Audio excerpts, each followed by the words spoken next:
How good was prime Klay Thompson? I think I and a lot of people need to be reminded how good Klay is, bro. Because what's fresh on my mind right now is that donut game he had against who was it, the Kings in the playing game, bro. That was crazy. But what's even crazier is says a look back at the incredible career Klay Thompson, like he's done, bro. Like he's washed. I don't think he's done. I still think he has like another 2 to 3 years in the league. I don't think he's gonna be playing at the level we all think he's gonna be playing at or remember him playing at, you know. But just the hope for him, bro. Just get into the video because it is kind of long. This is 16 minutes. So, when Klay Thompson gets hot, yeah. He becomes the most devastating weapon in Yeah, NBA history. He holds the still got NBA life in him, record bro. for the most threes in a game and most points in a quarter. I don't think he's gonna be playing with the Warriors though. And I think they're about to blow that team up because it's not working no more. And I heard he was looking for cash, you know, because he did sacrifice some money probably for KD and all that stuff. So it's time for him to get paid, bro. However, at the beginning of the 2024 season, Klay is sadly playing the worst basketball of his career. Which brings up a question: how good was prime Klay Thompson actually?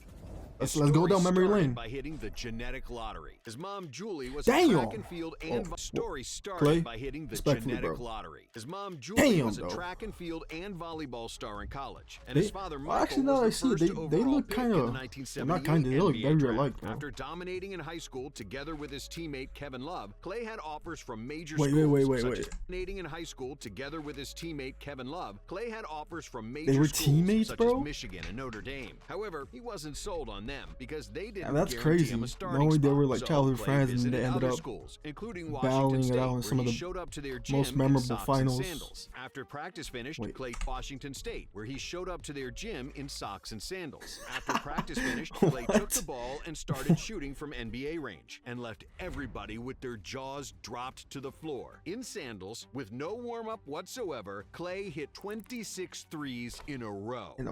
48 out of 50 in total. His decision to join Washington State surprised many, but it proved to be a great one. As a freshman, Klay immediately What's the most amount y'all hit in a row, bro? I think for me it was like 12 or 11. He didn't rest on his laurels. He never partied and was wasn't always from in the NBA gym though, shooting endlessly, you know, but still, and it paid off. In his sophomore and junior seasons, Thompson made Pac-10 first team and led the division in scoring, breaking several shooting records in the process, after which he declared for the stacked 2011 NBA draft. During his pre-draft interview with the Warriors, they asked Thompson what he did for fun. "I like to shoot," Klay said. When they explained that they wanted to know what kind of activities he did off the floor, Thompson shrugged and said, "I like to shoot." And just like that, with the 11th pick in the 2011 NBA draft, Kawhi was in that draft? And just like that, with the 11th pick in the 2011 NBA draft, the Morris twins, Kemba Walker, Kawhi. Select Klay Thompson from Washington State University.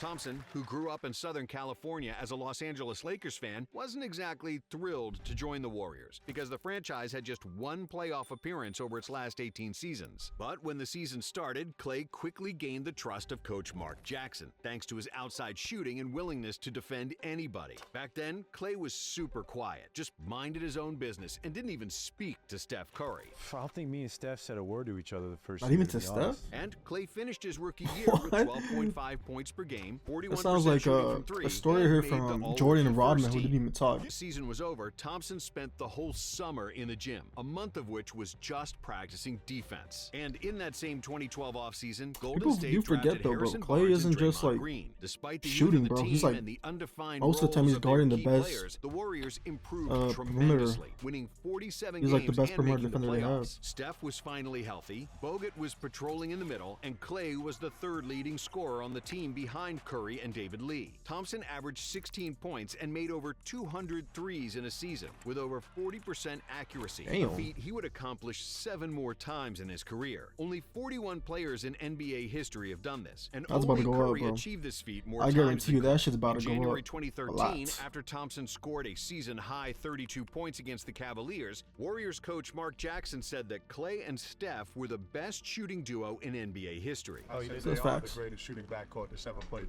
Many people laughed at Jackson for saying that after approximately 50 games they played together, but Klay and Steph combined for 483 three-pointers by the end of the season, which was the most ever by an NBA duo at that time. In their first NBA playoffs, the Splash Brothers led the Warriors past the Nuggets, and Klay's shooting efficiency even improved in the playoffs, proving that the bright lights don't faze him at all. In Game 2 of the second round against the Spurs, Klay scored a career-high 34 points, hitting 8 out of 9 three-point attempts. But the Spurs would go on to win the title that year. However, in 2014, Klay and the Warriors continued to improve. Thompson was averaging 18 points per game, with now when their whole era starts, like 2014, 2015. Stellar perimeter defense. That's what I remember. Thanks at to least. Klay, Bogut, more minutes from Draymond, and the addition of Andre Iguodala, Golden State had the 4th best defense in the league, and they finished the season with 51 wins, and which was their best Barnes result too. since 1992 and the Run TMC era. However, the first round was a bitter pill to swallow as they lost to the Clippers in 7 games, after which Mark Jackson got fired. This was a difficult decision, but we believe he's got a bright future, and we felt it was the time to make a change. For the 2015 season, Golden State hired Steve Kerr Okay, yeah, as their head coach, this is the proved to be beginning one of it. the Then, best when coaching Steve Kerr came decisions in, of this millennium. and Like Curry Jackson, Kerr was went well back-to-back aware of what kind MVPs, of right? snipers he had in the 2016? backcourt, but he wanted to make them even deadlier. The Warriors started pushing the tempo, shooting more threes, and their style of play earned a nickname for the modern era of basketball: pace and space. Kerr's motion offense, with lots of screening and cutting, left the opponents choosing between 2 death sentences, whether they wanted to give up a wide-open dunk or leave one of the Splash Brothers open for 3. The addition of Sean Livingston and inserting Green in the starting lineup gave the Warriors Sean 2 Livingston was more nasty playmakers, too. and the small ball lineup with Draymond at center proved to be an unsolvable mystery for every NBA defense. Golden State won a franchise record 67 games, with the #1 defense in the NBA and the 2nd best offense. Their 10.2 net rating was the 7th best in league history. Klay averaged over 20 I didn't know points that, per bro. I didn't game know for they the were that first good time on in his defense. career, shooting close to 50, But I mean, 40, 90 Iggy, for the Harrison season, Barnes, and making his Klay. first All-Star game. Then, on January 23rd, 2015, Thompson entered a zone that not many players have experienced, not only in basketball, but in sports in general. In a 126-101 win over the Sacramento Kings, Klay scored a career-high 52 points with 11 three-pointers. In the third quarter of that game, he scored an NBA record 37 points in a single that's quarter, the game he going scored 37?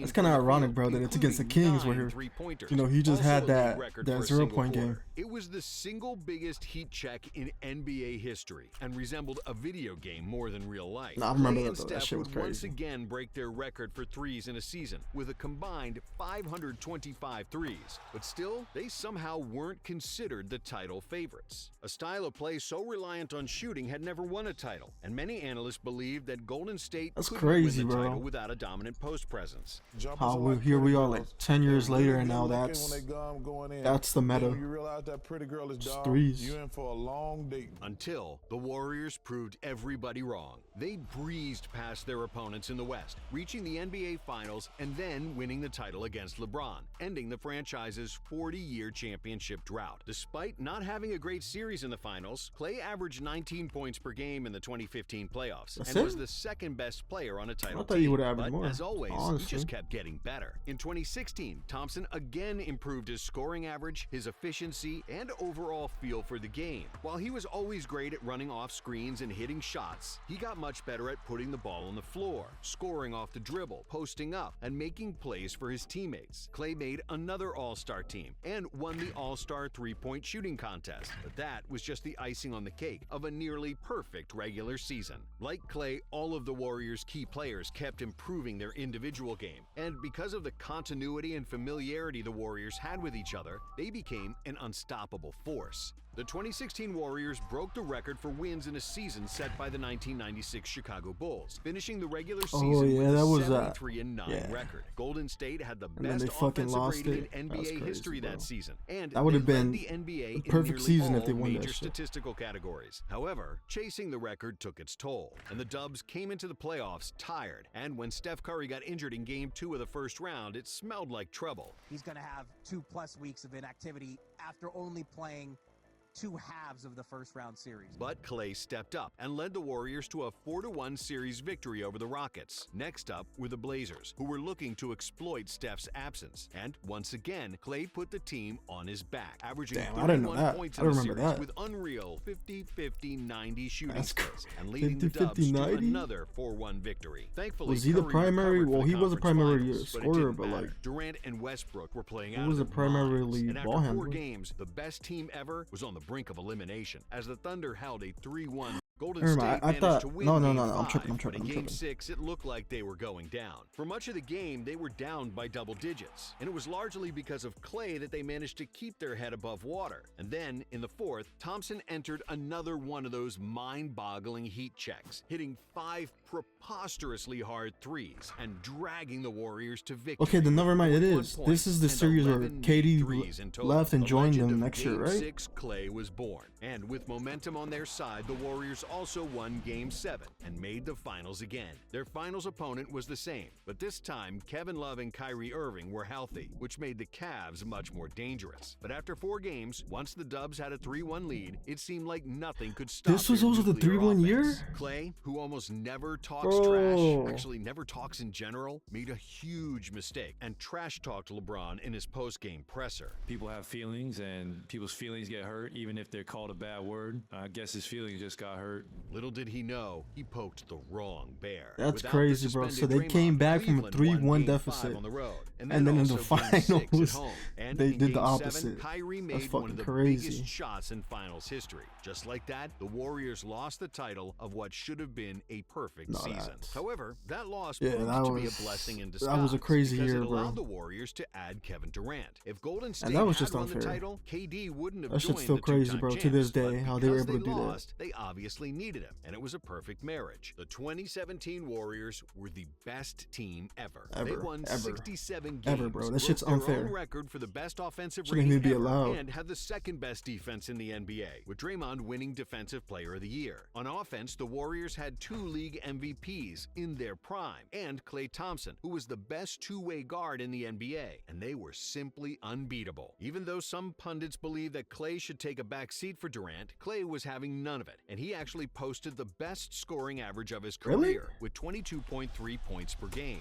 Then, the highlight of his season, and arguably of his career, happened on December 5th against the Pacers. But ironically, that day couldn't have started any worse. The Warriors had a morning shoot-around, and Klay was nowhere to be found. He just never showed up, and it was all because he overslept. He was probably embarrassed, but in typical Klay fashion, he didn't say a word before the game started, and then he went absolutely ballistic. I don't remember this game. 40 points in the first half and 60 points in total in just 29 minutes of action, becoming the first player in NBA history to score 60 points in less than 30 minutes. But what was even more fascinating is the fact that Klay dribbled the ball just 14 times and had the ball in his hands for a total of 90 I remember now the game. in the entire game. It was a catch and shoot. I remember that reason that he only and took a like 11 perfect dribbles or example something of like why that. Klay's such a perfect fit for the Warriors, because he didn't need the ball to be effective. However, in the 2017 playoffs, Thompson struggled with his shot, and he had the worst offensive playoffs of his career. But his defense against opposing guards like Damian Lillard, Patty Mills, and Kyrie Irving was impeccable. And the Warriors had so much talent that it didn't matter if one of their all-stars had an off night. The Warriors dominated all of their opponents, finishing the playoffs with a 16-1 record, which was and still is the best postseason winning percentage in NBA history. In 2018, both Klay and his team stayed consistently great, and even though the Rockets gave them a little scare in the Western Conference Finals, the Dubs won that series in 7, and then swept LeBron in the finals for their 3rd title in 4 years. At the beginning of the 2019 season, Thompson shot the ball horribly over the first 7 games, shooting 5 for 36 from 3, and not once scoring 20 points.